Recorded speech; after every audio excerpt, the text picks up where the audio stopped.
అందరికీ నమస్కారం. గుడికి వెళుతున్నారా? అయితే ఈ నియమాలు తప్పకుండా పాటించండి. దేవాలయం అనేది పవిత్రతకు ప్రతిరూపం, ప్రశాంతతకు ప్రతిబింబం. ప్రతిరోజు గుడికి వెళ్ళే పద్ధతిని మన పెద్దలు మనకు చిన్నతనం నుంచే అలవాటు చేశారు. గుడికి వెళ్ళడమంటే అదేదో మొక్కుబడి వ్యవహారం కాదు. ఆలయాలను దర్శించుకోవడం వెనుక శాస్త్రీయ ప్రయోజనాలు కూడా ఉన్నాయి. అవేంటో తెలుసుకుందాం. ముందుగా అసలు గుడికి ఎందుకు వెళ్ళాలి? గుడులు ఎలా ఏర్పడ్డాయో తెలుసుకోవాలి. దేవాలయాలకు ఎందుకు వెళ్ళాలన్న విషయంపై వేదాలు ఏం చెప్తున్నాయి, మరియు పాటించాల్సిన నియమాలేంటి అన్న విషయాలను తెలుసుకోవడం చాలా అవసరం. మన దేశంలో చిన్న పెద్ద వేలాది దేవాలయాలు ఉన్నాయి. అయితే అవన్నీ వైదిక దేవాలయాల పరిగణనలోకి రావు. నియమాలను పాటించి నిర్దిష్టంగా నిర్మించిన ఆలయాలను మాత్రమే గురువులు పరిగణిస్తారు. అలాంటివే అత్యంత ప్రసిద్ధి చెందాయి.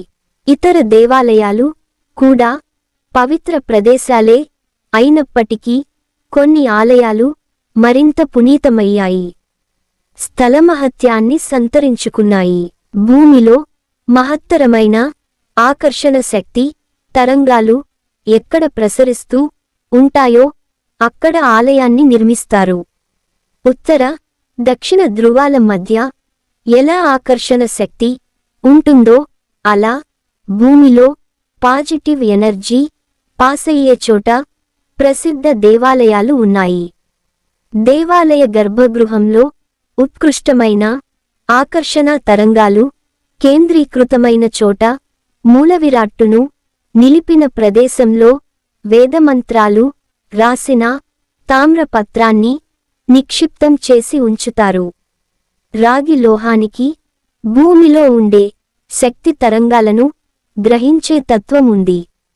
ఆ విధంగా రాగి గ్రహించిన ఆకర్షణను ఆ పరిసర ప్రాంతాలకు విడుదల చేస్తుంది. అందువల్ల రోజూ గుడికి వెళ్ళి మూల విరాట్టు ఉన్న గర్భగుడి చుట్టూ ప్రదక్షిణ చేసే అలవాటు ఉన్నవారికి ఆ తరంగాలు సోకి అవి శరీరంలోకి ప్రవహిస్తాయి. ఎప్పుడో ఒకసారి ఆలయానికి వెళ్ళేవారిలో ఆ శక్తి సోకినా గమనించదగ్గ తేడా తెలీదు. కాని నిత్యం గుడికి వెళ్ళేవారిలో పాజిటివ్ ఎనర్జీ చేరడం స్పష్టంగా తెలుస్తుంది. ఇకపోతే గర్భగుడి మూడు వైపులా పూర్తిగా మూసి ఉండి ఒక్కవైపు మాత్రమే తెరిచి ఉంటుంది. అందువల్ల గర్భాలయంలో ముఖద్వారం దగ్గర పాజిటివ్ ఎనర్జీ కేంద్రీకృతమై మరీ అధికంగా ఉంటుంది. గర్భగుడిలో వెలిగించే దీపం ఉత్పత్తి చేసే శక్తి కూడా చెప్పుకోదగ్గదే. మరి ఇంతటి పవిత్రమైన గుడికి వెళ్ళేటప్పుడు మనం ఏ విధంగా వెళ్ళాలి, పాటించాల్సిన నియమాలేంటో తెలుసుకోవడం ద్వారా మరింత పుణ్యఫలం దక్కించుకోవచ్చు. గుడికి వెళ్ళేవారు తప్పక పాటించాల్సిన నియమాలు: తీర్థము తీసుకొనునప్పుడు 3 సార్లు విడివిడిగా ఒకదాని తరువాత మరొకటి కలవకుండా పుచ్చుకొనవలెను. వెంటనే 3 సార్లు ఒకే కాలమున తీసుకొనరాదు. ఒత్తిని నూనెలో తడిపి వెలిగించి దానితో 2 ఒత్తులను వెలిగించాలి. ఉదయం పూట తూర్పు దిశగా 2 ఒత్తులు ఉండేటట్లు దీపము యొక్క ముఖం ఉండాలి. సాయంత్రము పూట 1 ఒత్తి తూర్పుగా, రెండవది పడమటగా ఉండాలి. శివునికి అభిషేకం, సూర్యునికి నమస్కారం, విష్ణువుకి అలంకారం, వినాయకునికి తర్పణం, అమ్మవారికి కుంకుమ పూజ ఇష్టం. ఇవి చేస్తే మంచి జరుగుతుంది. దైవ ప్రసాదాన్ని తినాలి, కాని పారవేయరాదు. దీపమును నోటితో ఆర్పరాదు. ఒక దీపం వెలుగుచుండగా రెండవ దీపాన్ని మొదటి దీపంతో వెలిగించరాదు.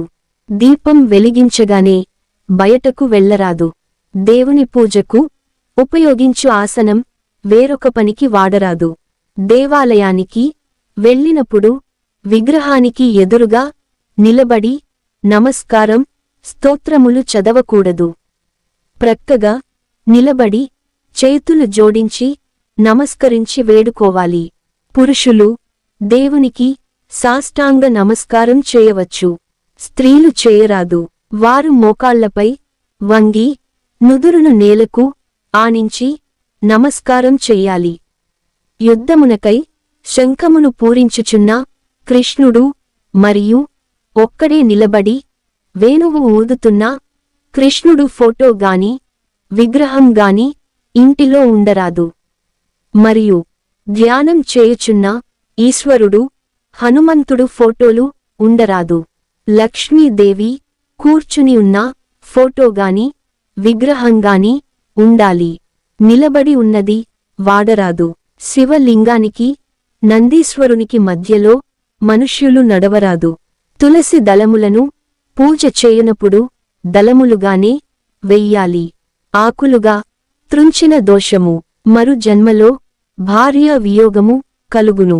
ఆదివారం సూర్యుని ఆలయం, సోమవారం శివుడు మరియు గౌరిమాత ఆలయం, మంగళవారం ఆంజనేయస్వామి, సుబ్రహ్మణ్యస్వామి ఆలయాలు, బుధవారం వినాయకుడు మరియు అయ్యప్పస్వామి ఆలయాలు దర్శించాలి.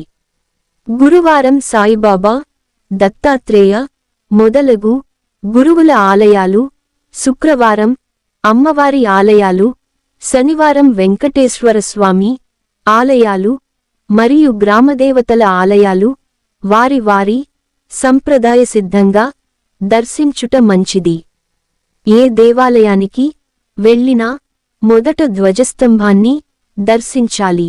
శివాలయమునకు వెళ్ళినప్పుడు మొదట నవగ్రహాలను దర్శించి ప్రదక్షిణాలు చేసి కాళ్ళు కడుగుకొని తరువాత శివ దర్శనం చేసుకోవాలి. అదే విష్ణు ఆలయాలు అనగా రాముడు, కృష్ణుడు, వెంకటేశ్వరస్వామిని దర్శించినప్పుడు మొదట విష్ణుమూర్తిని దర్శించి తరువాత మిగతావారిని దర్శించాలి. మొదట పాదములను చూసి తరువాత ఆపాదమస్తకము దర్శించాలి. ప్రదక్షిణాలు వినాయకుని 1, ఈశ్వరునికి 3, అమ్మవార్లకు 4, విష్ణుమూర్తికి 4, మర్రి చెట్టుకి 7 ప్రదక్షిణాలు చెయ్యాలి. దేవుణ్ణి కనులారా చూసి ఆ తరువాత కనులు మూసుకొని ప్రార్థన చేయాలి. గుడిలో నిల్చుని తీర్థం పుచ్చుకోవాలి. ఇంట్లో కూర్చుని తీర్థం పుచ్చుకోవాలి. దీపారాధన శివునికి ఎడమవైపు, విష్ణువుకు కుడివైపు చేయాలి. అమ్మవారికి నూనె దీపమైతే ఎడమ పక్కగా, ఆవు నేతి దీపమైతే కుడివైపు వెలిగించాలి. మీకు గనక ఈ వీడియో నచ్చితే ప్లీజ్ లైక్ చేసి సబ్స్క్రైబ్ చేయండి. ఇంకా మీ ఫ్రెండ్స్ మరియు కుటుంబ సభ్యులకు షేర్ చేయండి. ఇంకా మీ సపోర్ట్ నాకు అందించండి. Thanks for watching.